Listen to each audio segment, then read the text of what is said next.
Astaghfirullah. Innal hamdalillah nahmaduhu wa nasta'inuhu wa nastaghfiruh wa na'udzu billahi min shururi anfusina wa sayyiati a'malina. Man yahdihillahu fala mudilla lahu wa man yudlil fala hadiya lahu. Asyhadu an la ilaha illallah wahdahu rabbi la syarika lahu wa asyhadu anna Muhammadan abduhu wa rasuluhu alladzi la nabiyya ba'dahu. Faqala Allah azza wa jalla ya ayyuhalladzina amanu taqullaha haqqa tuqatih wa la tamutunna illa wa antum muslimun, amma ba'du. Ma'asyiral muslimin yang dimuliakan Allah subhanahu wa ta'ala, sebelum khatib menyampaikan khutbahnya, biasa khatib berpesan agar kita senantiasa meningkatkan ketakwaan kita di hari Jumat ini dan memperbanyak salawat kepada Nabi sallallahu alaihi wa ala alihi wasallam. Usikum bitaqwallah faqad fazal muttaqun. Fa usalli wa usallimu ala sayyidina Muhammadin wa ala alihi wa sahbihi ajmain. Ma'asyiral muslimin yang dimuliakan Allah subhanahu wa ta'ala, tema pada Jumat kali ini kita akan membahas perkara yang bisa menenangkan hidup kita, bisa membawa keberkahan bagi keluarga dan usaha kita, bahkan bisa membawa kebaikan sepanjang kita masih hidup di dunia. Apa amalan itu? Amalan itu sangat mulia di hadapan Allah subhanahu wa ta'ala, dan amalan itu disebut birrul walidain, berbakti kepada kedua orang tua.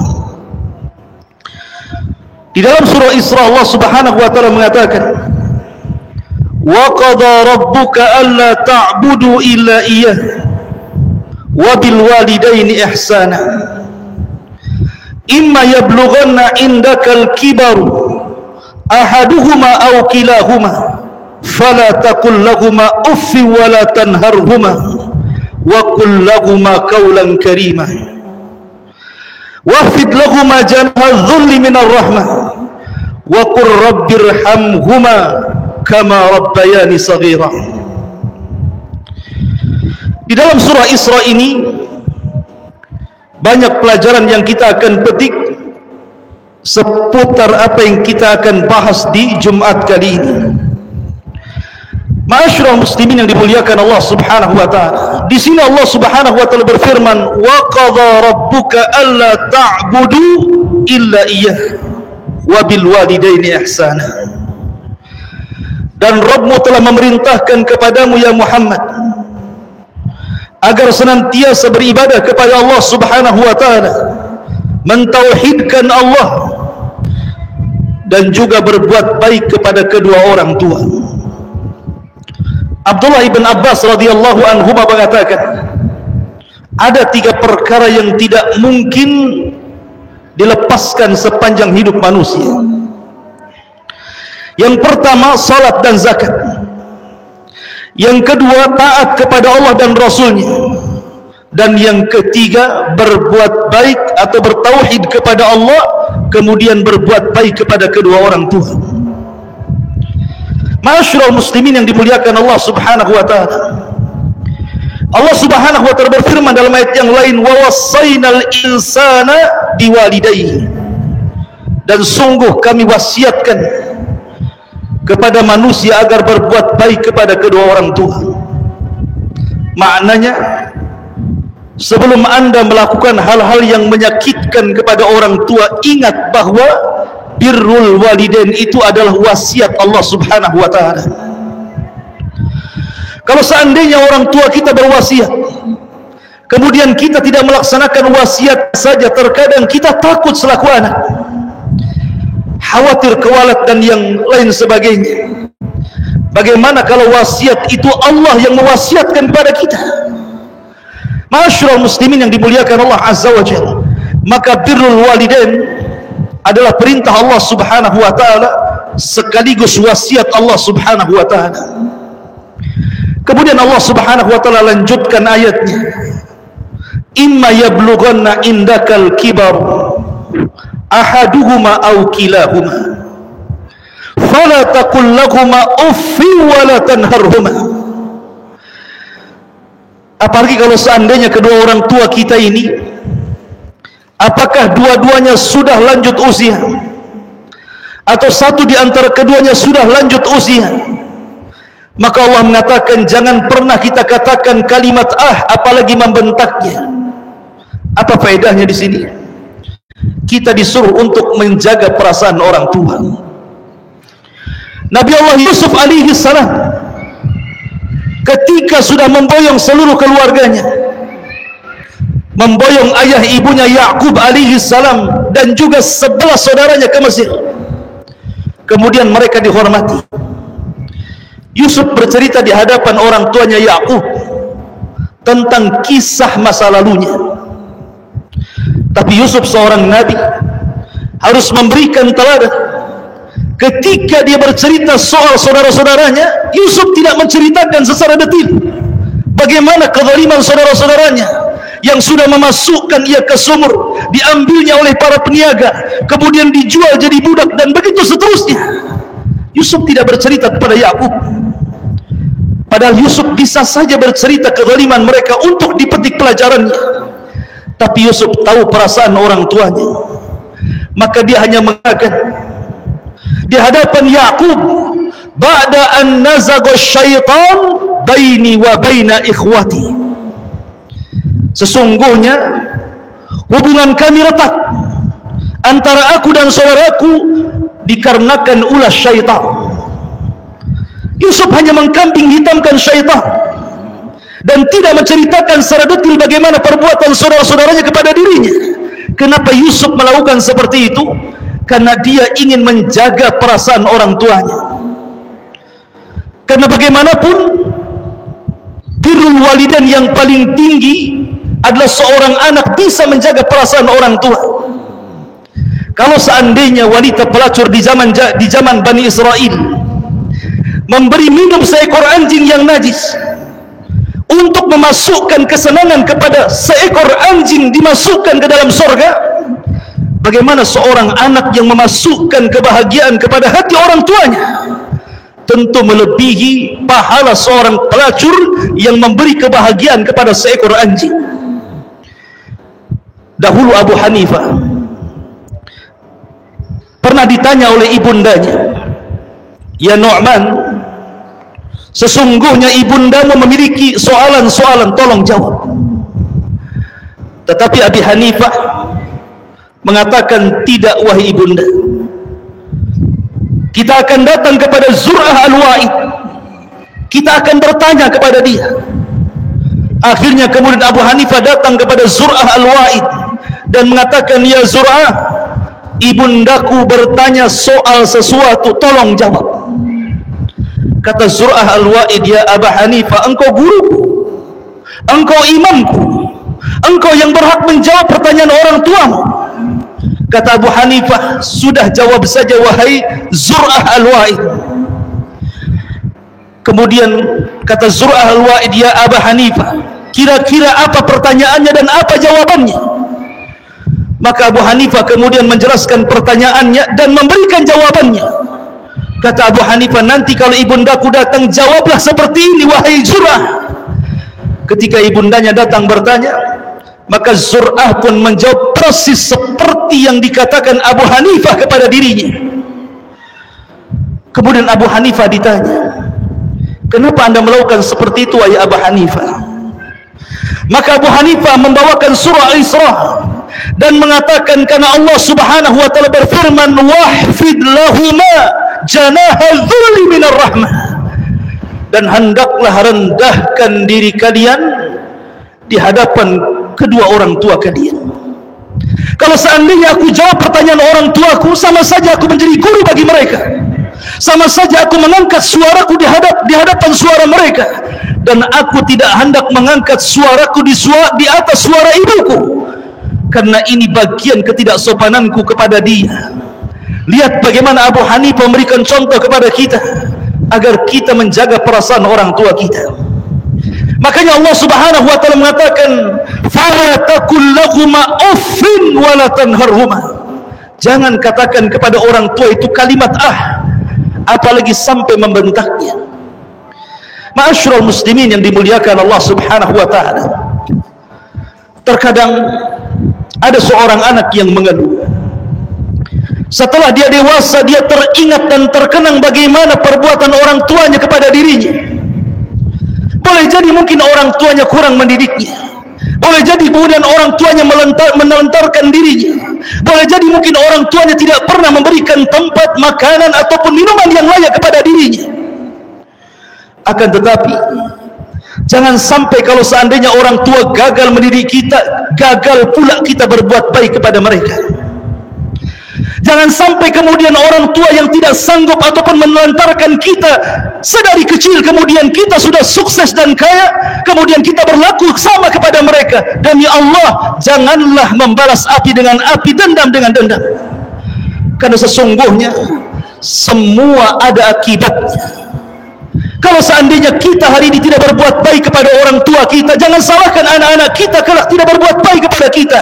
Karena Rasul yang mengatakan, tabarru aba'akum tabarrukum abna'ukum.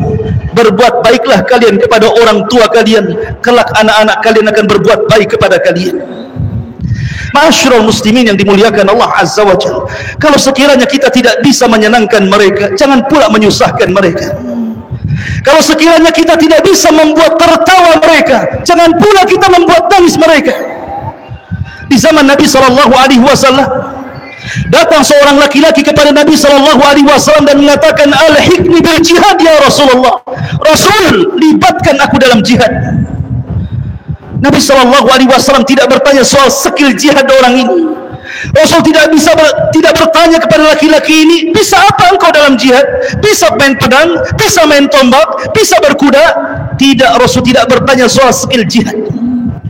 Tapi Nabi SAW bertanya, ahayyun walidaik, masih hidupkah kedua orang tua? Sudah dapat izinkah dari kedua orang tua sehingga engkau hendak terlibat jihad di sini?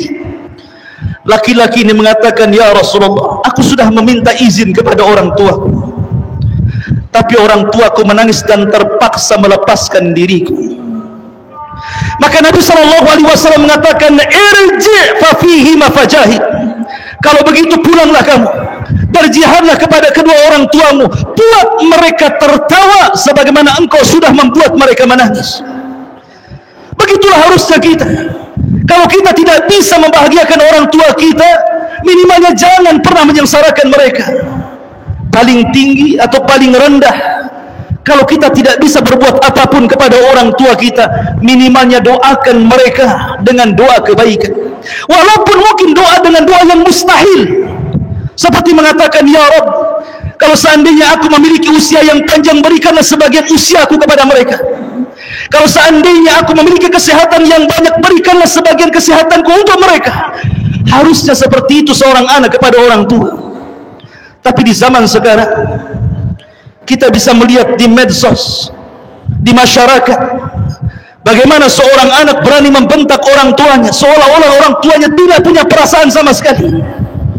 Ma'asyiral muslimin yang dimuliakan Allah Subhanahu wa taala, dia tidak paham dalam hadis Nabi SAW, ridallah fi ridal walidain wa suhtuhu fi suhtihima, bahwa redoknya Allah itu tergantung kepada redoknya kedua orang tua, dan durhakanya Allah ataupun kemarahan Allah karena marahnya orang tua kepada kita.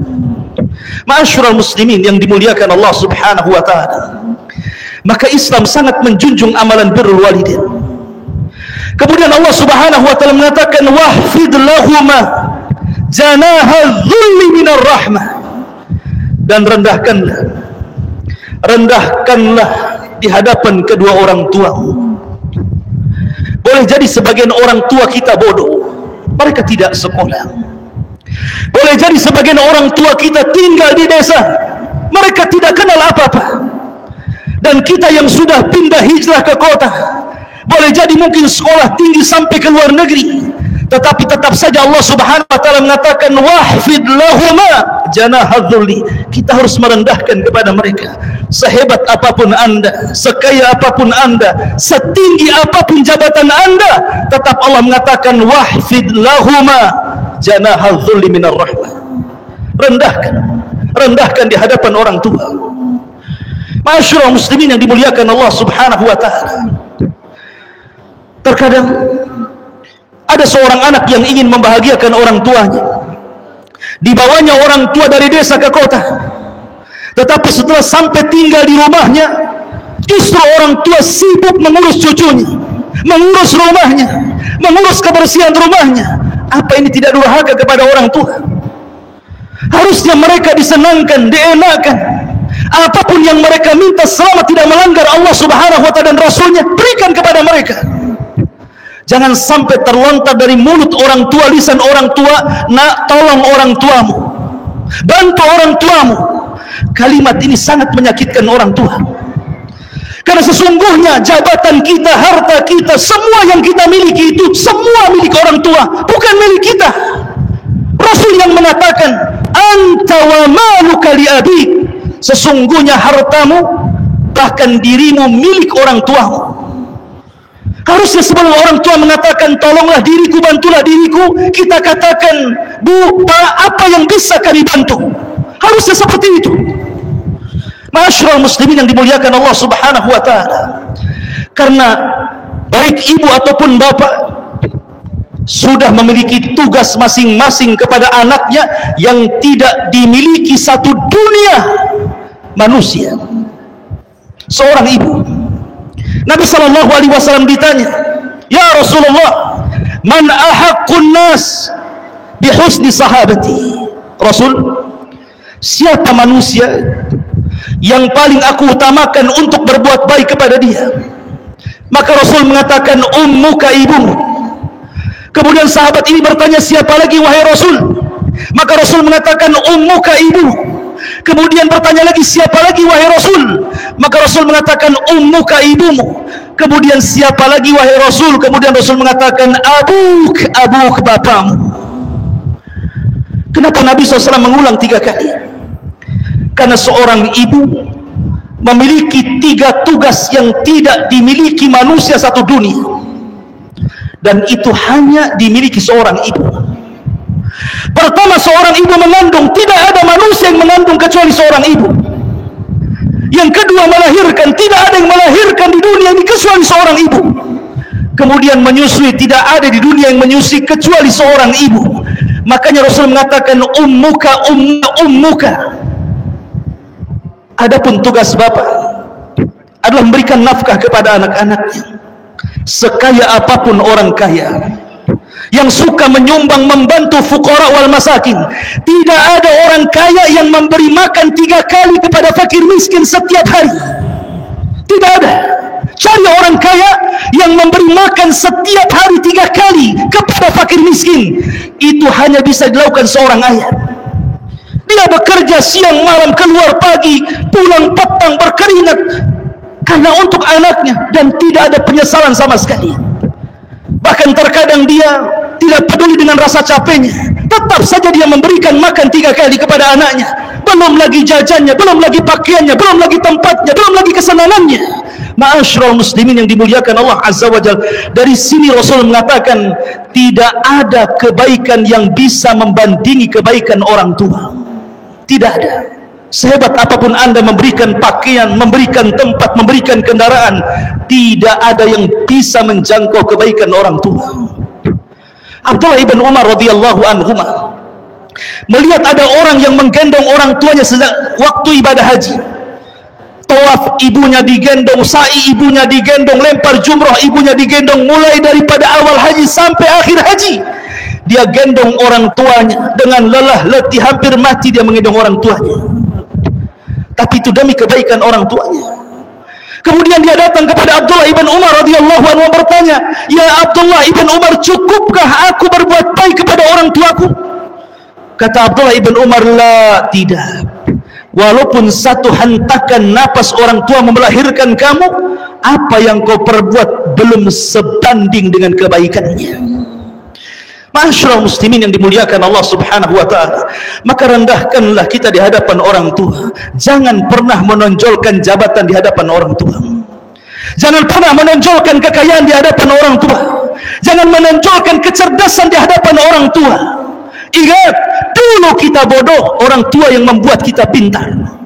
Dulu kita miskin, orang tua yang membuat kita kaya. Dulu kita bukan siapa-siapa, orang tua yang membuat kita menjadi pejabat. Sebab kalau bukan karena Allah, kemudian dua orang tua, anak ini siapalah anak? Kalau seandainya di waktu bayi anak ini tidak diberi makan, orang tuanya 3 kali sudah mati, sudah tidak pernah akan hidup lagi di dunia. Adanya kita karena adanya orang tua. Dan itu semua takdir dari Allah Subhanahu wa taala. Makanya Allah mengatakan, wahfid lahuma janaha dzulli minar rahmah wa qul rabbirhamhuma kama yarabbayani shaghira. Dan katakan, rabbirhamhuma, ya Allah, rahmati orang tuaku, berikan kasih sayang kepada orang tuaku. Allah tidak mencukupkan memerintahkan kita berdoa seperti itu, tapi Allah Subhanahu wa taala mengingatkan akan memori masa kecil kita dengan orang tua. Dan Allah katakan, kama rabbayani shaghira, sebagaimana dulu orang tua saya telah merawati aku sedari kecil, kata Allah. Kata para ulama, minimal standar anak itu dikatakan anak soleh adalah mendoakan kebaikan orang tuanya. Itu minimal standar kebaikan anak itu dikatakan anak soleh apabila setiap hari kita mendoakan orang tua kita. Makanya ma'asyiral muslimin, saya nasihatkan kepada anda, kalau memang orang tua anda bersama kalian, atau mungkin orang tua kita jauh dari kita, setiap hari hubungi mereka. Bukankah komunikasi lebih mudah zaman dulu dibandingkan zaman sekarang? Apa susahnya setiap pagi kita menelpon orang tua, membuat tertawa dulu orang tua, baru kita bekerja. Demi Allah, siapapun yang melangkahkan kakinya setelah dia mendapatkan senyum dan juga ketawa orang tua, tidak akan kehidupannya dilanda musibah sepanjang hayatnya. Karena dia berjalan di atas keridhaan Allah Subhanahu wa taala. Karena ridhonya Allah ditentukan dengan redhonya orang tua. Aqulu ma tasma'un, aqulu qauli hadza wastaghfiru, innahu huwal ghafurur rahim.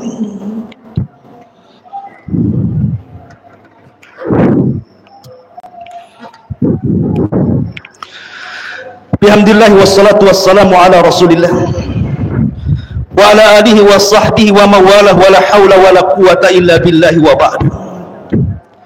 Seorang syekh bercerita, kejadiannya tentu ada di Arab Saudi sana. Ada suami istri, di rumahnya ada orang tua suaminya dan mengurus anak-anaknya atau cucu-cucunya. Suatu hari suami istri ini keluar, dan tidak mungkin tidak dia harus membawa orang tuanya sebab punya anak-anak kecil yang nakal. Terpaksa orang tuanya harus ikut untuk merawat cucu-cucunya dan anak-anak dari suami istri ini. Berangkatlah 3 orang ini, suami istri dan orang tuanya serta anak-anaknya ke pasar untuk membeli emas. Sesampainya di pasar, turunlah suami istri ini ke toko emas, dan orang tuanya dibiarkan merawat cucunya supaya tidak.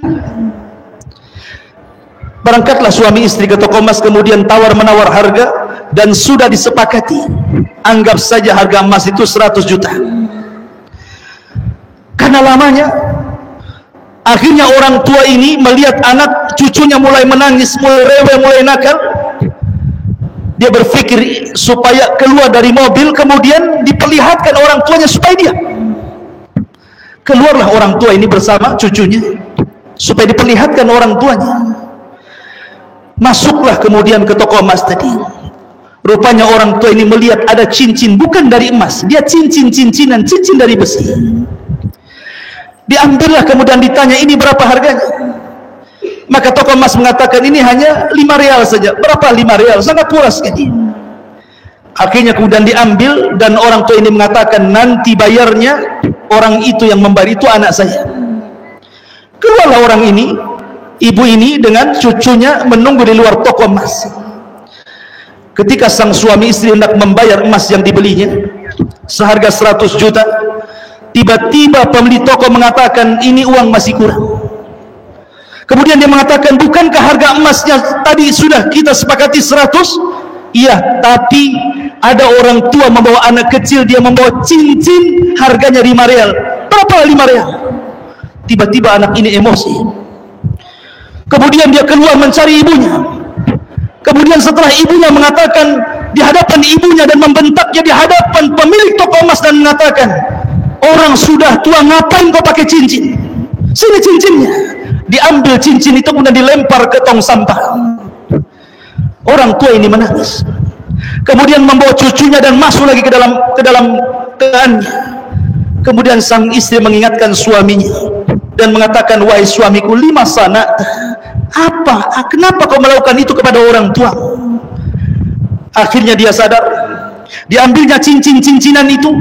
Kemudian dia mengarah kepada kendaraannya, kemudian memberikan kepada orang tuanya. Tapi orang tuanya mengatakan, wahai anakku, karena engkau sudah membunuh rasa kesenanganku. Aku tidak hendak merugikanmu, nak. Aku hanya ingin senang sebagaimana wanita-wanita mereka memakai cincin dan gelang emas. Aku hanya mengambil cincin-cincinan, bukan cincin beneran. Tapi karena engkau sudah membunuh kebahagiaanku, kesenanganku, wallahi ma albasu khataman ma dumtu hayyan.